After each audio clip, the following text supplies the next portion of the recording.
શ્રી હિરપરા કન્યા વિદ્યાલય કાલાવડ, ધોરણ 11, વિષય મનોવિજ્ઞાન, પાઠ નંબર 7, ભાષા અને પ્રત્યાયન.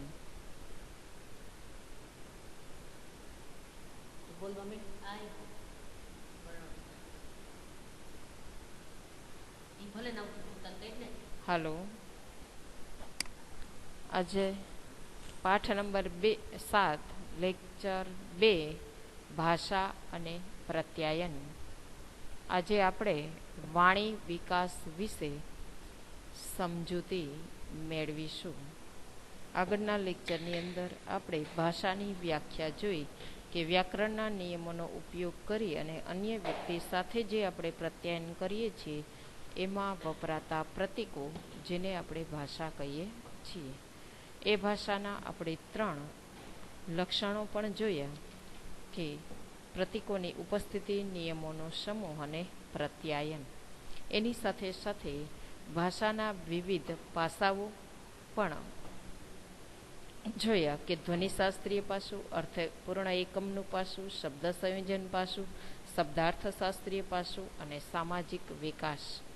હવે વાણીનો વિકાસ છે એ કઈ રીતે થાય છે, બાળક કઈ રીતે ભાષા બોલતા શીખે છે, અને એ જે બાળક ભાષા બોલતા શીખે છે એટલે કે વાણી વિકાસને કયા પરિબળો, સિદ્ધાંતો અસર કરે છે તેની સમજ મેળવીશું. તેમાં 2 સિદ્ધાંત છે આપણી ભાષાને અસર કરતા 2 પરિબળો, એક વાતાવરણ અને બીજું જે આપણને જન્મજાત એટલે કે સહજ જે ભાષા આપણને વારસામાં મળે છે તે. તો આ વાણી વિકાસના સિદ્ધાંતોમાં જે વાણી ઉપર અસર થાય છે વાતાવરણની અને જન્મજાત એટલે કે વારસાની, એના પહેલાં કઈ રીતે આપણે બોલતા શીખીએ છીએ, કઈ ઉંમરે શીખીએ છીએ, અને શુદ્ધ વ્યવસ્થિત ભાષા આપણે એકાક્ષરી શબ્દમાંથી ધીમે ધીમે થતાં આખું નાનું વાક્ય આપણે બનાવી અને બોલી શકીએ છીએ. તો એ કઈ ઉંમરે આપણે બોલતા શીખીએ છીએ? તો મોટા ભાગે આપણે ભાષાની અંદર શું કરીએ છીએ તો કે મોટેરાઓનું અનુકરણ કરી, એનું પુનરાવર્તન કરી અને બાળક છે એ ભાષા શીખતું હોય છે. ભાષા એક જટિલ તંત્ર છે જે માત્ર મનુષ્યમાં જોવા મળે છે. તો મનોવૈજ્ઞાનિકોએ કોની ઉપર તો કે ચિમ્પાન્જી, ડોલ્ફિન અને પોપટ વગેરે સંકેતો કે ચિત્રોનો ઉપયોગ કરીને સાંકેતિક ભાષા શીખવાના પ્રયત્નો કરેલા છે.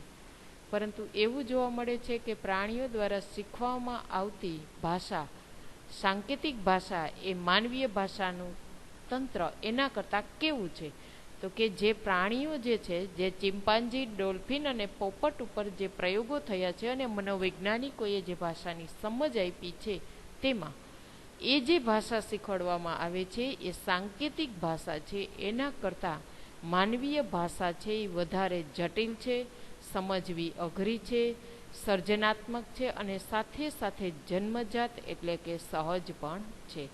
તો બાળકમાં ભલે દુનિયાની કોઈ પણ ભાષા કોઈ પણ વ્યક્તિના સંપર્કમાં રહીને એમનો વાણી વિકાસ થતો હોય, પરંતુ આ વાણી વિકાસ છે એ કેવો છે તો કે ક્રમિક રીતે થાય છે. નાનું બાળક જન્મતાની સાથે સીધો જ ભાષાનો ઉપયોગ કરતું નથી. તો નવજાત અને નાના શિશુઓ વિવિધ પ્રકારના અવાજો કરતા હોય છે. નાનું બાળક ધીમે ધીમે થતાં એ જે બાળક મોટું થતું જાય, 5 મહિના 6 મહિનાનું, એમ એ જે અવાજો કાઢે છે એને ધીમે ધીમે એ શબ્દોની અંદર રૂપાંતરિત કરતું થાય છે. જેમ કે નાનું બાળક રડે છે ત્યારે જે રડવાની અંદર જે પ્રથમ ધ્વનિ કે અવાજ આવે છે તે જ ધીમે ધીમે શબ્દોની અંદર રૂપાંતરિત પામે છે. તો શરૂઆતમાં નવજાત શિશુઓ વિભિન્ન પરિસ્થિતિમાં એક સરખું જ રડે છે.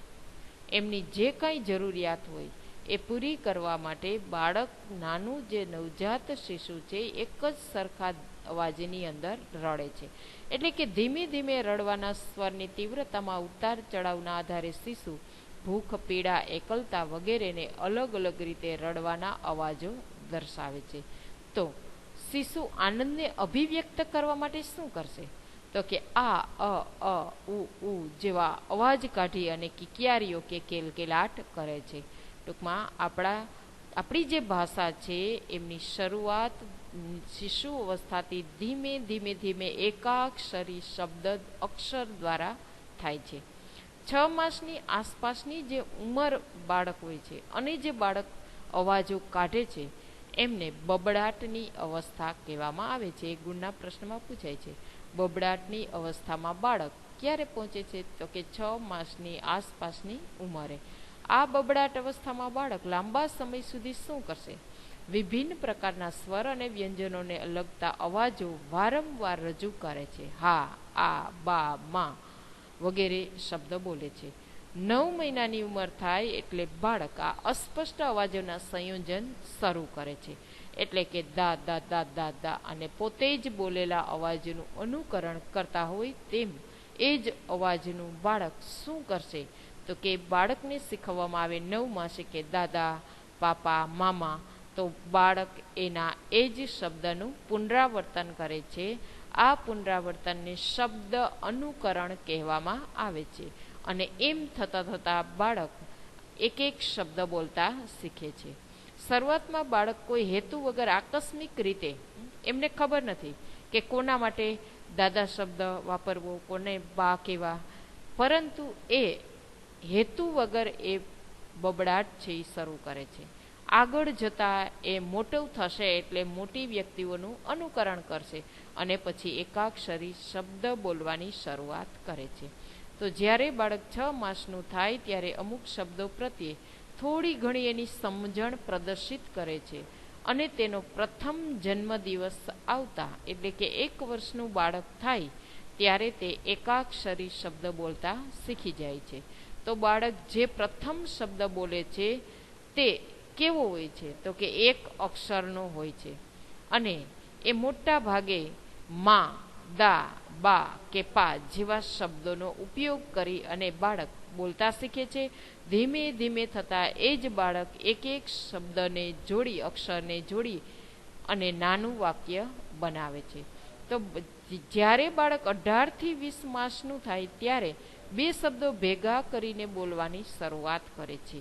તો આ અવસ્થામાં બાળક ટૂંકા સંદેશાની વાણી બોલે છે. એટલે કે પત્ર મળ્યો, સારું છે, પૈસા મોકલો, જલ્દી આવો, ગુડ મોર્નિંગ વગેરે.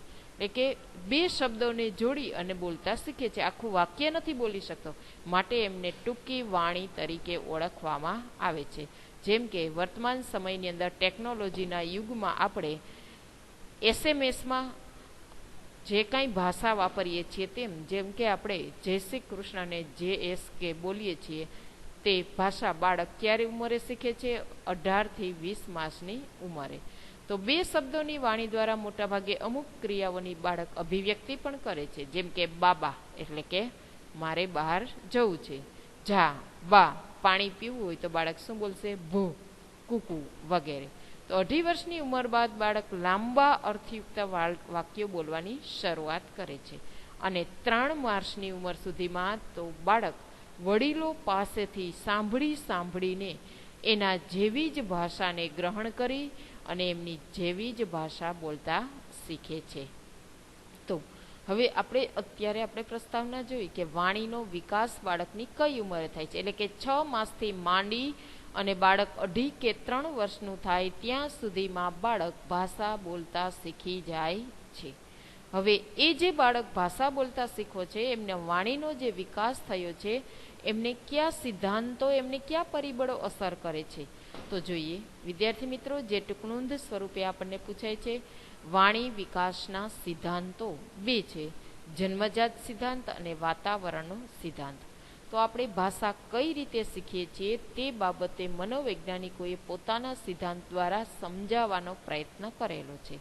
માટે અન્ય મનોવૈજ્ઞાનિક પ્રશ્નોની જેમ અહીં પણ મનોવૈજ્ઞાનિકો વચ્ચે શું થયું? તો કે મતભેદ ઊભો થયો છે.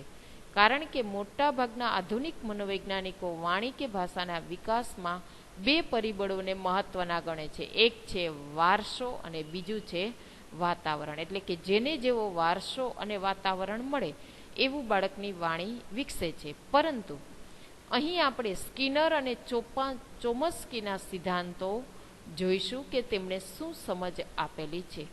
તો વાતાવરણનો સિદ્ધાંત, ખાસ વિદ્યાર્થી મિત્રો એક ગુણમાં પૂછાય છે કે વાણી વિકાસનો વાતાવરણનો સિદ્ધાંત કોણે સમજાવેલો છે? તો વર્તનવાદી મનોવૈજ્ઞાનિક B.F. સ્કિનર. એમણે એવું કીધું છે કે વાણીનો જે વિકાસ થાય છે, ભાષાનો વિકાસ, એમને વ્યક્તિને મળતું વાતાવરણ ખાસ અસર કરે છે. જેવા વાતાવરણમાં રહે બાળક એવું એ અનુકરણ કરે છે અને એ બોલતા શીખે છે. તો આપણે ભાષાની એ રીતે શીખીએ છીએ કે જે રીતે ઉંદર સ્કિનરના પ્રયોગમાં કે હાથો દબાવીને ખોરાક મેળવવાનું શીખે છે, એવી રીતે આપણને જેવું પ્રબલન મળે વાતાવરણમાંથી એવી આપણે ભાષા શીખીએ છીએ. એટલે કે સ્કિનરનું કહેવું એવું છે, પ્રયોગ દ્વારા એ સમજાવે છે કે બાળકના વાણી વિકાસ ઉપર એમના વાતાવરણની ખૂબ અસર સારી થાય છે. જેવું એમને આજુબાજુનું સામાજિક વાતાવરણ મળે એમાં વપરાતી ભાષાની અસર બાળકના વિકાસ ઉપર થાય છે. તો વર્તનવાદીઓના મત મુજબ ભાષાનો વિકાસ શિક્ષણના સિદ્ધાંત ઉપર આધારિત છે. શિક્ષણ એટલે શું? તો કે બાળકને જેવું શીખે છે, જેવું એ અનુકરણ કરે છે એવું એ વર્તન કરશે. જેમ કે બોટલને જોઈને બાળક તેની સાથે બોટલ શબ્દને જોડે છે. સાહચર્ય એટલે કે વડીલો દ્વારા ઉપયોગમાં લેવાતા બોટલ શબ્દનું બાળક પણ બોલવામાં અનુકરણ કરશે. બાળક જ્યારે બોટલ શબ્દ સાચો બોલે છે ત્યારે માતા પિતા હસે છે, બાળકને ભેટે છે. એટલે કે બાળક બોટલ પહેલા ખાલી એમ બોલતો, આ વસ્તુ મારે જોઈ છે, કે જે બિનશાબ્દિક પ્રત્યાયન કરતો, હાવભાવ દ્વારા બોટલને પકડવાનો પ્રયત્ન કરતો, પરંતુ એનો સાચો અર્થ ન બોલી શકતો. હવે જ્યારે વડીલોને બોલતા સાંભળી અને બાળક પણ બોલશે ત્યારે માતા પિતા ખુશ થશે, આનંદમાં આવી જશે કે મારું બાળક છે એ જે તે વસ્તુના નામ છે એ શીખી ગયું છે. એ સમયે બાળકને શેની જરૂર હોય છે? પ્રબલનની જરૂર હોય છે. તો જો માતા પિતા હસે અને બાળકને ભેટે તો એમને પ્રબલન મળે છે અને ફરી પાછું બાળક બીજી વસ્તુનું નામ પણ બોલવાનો પ્રયત્ન કરશે. જો એની જગ્યાએ માતા પિતા એમને ખીજાશે, એમને ટકટક કરશે, તો બાળક ઉપર આ નિષેધક પ્રબલનની ખરાબ અસર થશે અને બીજી વખત બાળક પણ જે તે વસ્તુનું નામ બોલતા શીખવામાં ખચકાટ અનુભવશે. તો બાળકની ભાષા બોલવાની લઢણ તેના માતા પિતા કે ઘરના સભ્યો જેવી જ હોય છે. આ બધું ઘરમાં બાળકને મળતા વાતાવરણ અને બાળકને મળતા પ્રોત્સાહન ઉપર નિર્ભર છે, એટલે કે એનો આધાર છે. અને એટલે જ ભાષાના ઉચ્ચારણ અને ભાષા શૈલીમાં શેની અસર થાય છે? ખાસ વિદ્યાર્થી મિત્રો યાદ રાખજો, ભાષાના ઉચ્ચારણ અને ભાષા શૈલીમાં પ્રદેશ પ્રમાણે ભિન્નતા જોવા મળે છે. એટલે આપણે ગુજરાતી કહેવત છે કે 12 ગાવે બોલી બદલાય. જ્યાં જેવો પ્રદેશ, જ્યાં જેવું વાતાવરણ, એ પ્રમાણે બાળકની ભાષા છે એ વિકસે છે. તો વાણી વિકાસનો સિદ્ધાંત આપણે સ્કિનરે સમજાવ્યો છે. ત્યારબાદ આપણે જોઈએ છે જન્મજાત એટલે કે સહજ સિદ્ધાંત, જે આપણને ચોમસ્કી નામના મનોવૈજ્ઞાનિકે સમજ આપેલી છે. તો માનવી ભાષા શીખવાની અને તેના ઉપયોગની અસાધારણ શક્તિ, ચોમસ્કીના મત મુજબ એમનો વિચાર એવો છે કે વાણી વિકાસ ઉપર એટલે કે આપણી ભાષા ઉપર વાતાવરણની નહીં પરંતુ જન્મજાત એટલે કે સહજ એટલે કે વારસાની અસર છે. આપણે આ અસાધારણ શક્તિ ચોમસ્કીના મત પ્રમાણે જન્મથી લઈને જ આવીએ છીએ. કોઈ પણ પ્રકારના શાળાકીય શિક્ષણ વગર બાળક જે રીતે શબ્દો અને વ્યાકરણને શીખે છે તેની સમજૂતી માત્ર શિક્ષણના સિદ્ધાંતોના આધારે ન આપી શકાય. કોનું માનવું છે? ચોમસ્કીનું. બાળકો કેવા વાક્યો બોલે છે કે જે તેઓ ક્યારેય સાંભળ્યા પણ હોતા નથી. આથી ભાષા શીખવામાં બાળક શું કરે છે? અનુકરણ કરે છે એવું આપણે કહી શકીએ નહીં. ચોમસ્કીના મત મુજબ સમગ્ર દુનિયાના બાળકોમાં ભાષા વિકાસ માટે એક વિશેષ સંક્રાંતિ કાળ હોય છે અને આ સમયગાળામાં જો એ બાળક સફળ થઈ જાય તો એ જ બાળક વાણી વિકાસ એમનો સારો થાય છે. તો ભાષા વિકાસ એ શારીરિક પરિપક્વતા જેવો છે એવું ચોમસ્કીનું માનવું છે. જેવી રીતે બાળકની સારી દેખભાળ રાખવાથી એમનો તંદુરસ્ત શારીરિક વિકાસ પણ ખૂબ સારો થાય છે, એવી રીતે યોગ્ય દેખભાળથી બાળકમાં સ્વયં સંચાલિત રીતે ભાષા વિકાસ થાય છે. એટલે કે ચોમસ્કી એમ કહે છે કે બાળકનો જેમ તંદુરસ્તીનો ખ્યાલ રાખવામાં આવે તો એમનો શારીરિક વિકાસ ખૂબ સારો થાય, એમ જો બાળકને ખૂબ દેખભાળ રાખશું, યોગ્ય કાળજી રાખશું તો બાળક સ્વયં સંચાલિત રીતે સારી ભાષા શીખશે. તેના મત મુજબ બાળકો સર્વ ભાષા વ્યાકરણ શીખવાની ક્ષમતા સાથે જ જન્મે છે અને તે કોઈ ભાષાને સાંભળીને કે તેને વ્યાકરણને સરળતાથી શીખી શકે છે. તો સ્કિનર અને ચોમસ્કી બંનેના મત છે એ જુદા છે. સ્કિનરે શિક્ષણના સિદ્ધાંત ઉપર ભાર મૂક્યો છે. એમ કહે છે કે જે કાંઈ શીખવવામાં આવે એના આધારે બાળક શીખે છે, એનું શબ્દો ભંડોળ વિકસે છે. જ્યારે ચોમસ્કીના મત પ્રમાણે બાળકની વ્યાકરણ શીખવાની જન્મજાત શક્તિ જ એના ઉપર આધારિત છે. બાળક જન્મજાત શક્તિ જેવી અસાધારણ શક્તિ લઈને આવે છે કે જે સ્વયં સંચાલિત રીતે એમની ભાષાનો વિકાસ થાય છે. એટલે કે કઈ રીતે બાળક કોઈ પણ પ્રકારની શાળાકીય શિક્ષણ વગર આટલી સરળતાથી ચોમસ્કીના વિચારો પ્રમાણે બાળક ભાષા છે એની જાતે આપમેળે શીખી શકે છે. તો આજના લેક્ચરની અંદર આપણે વાણી વિકાસના 2 સિદ્ધાંતો સાથે મનોવૈજ્ઞાનિકોના વિચારો પ્રમાણે આપણે સમજ મેળવી. વાતાવરણનો સિદ્ધાંત કે જેમાં સ્કિનરના શિક્ષણ સિદ્ધાંત ઉપર આધારિત છે, અને ચોમસ્કીનો જન્મજાત સિદ્ધાંત કે જે સહજ અને કુદરતી સિદ્ધાંત છે. અસ્તુ.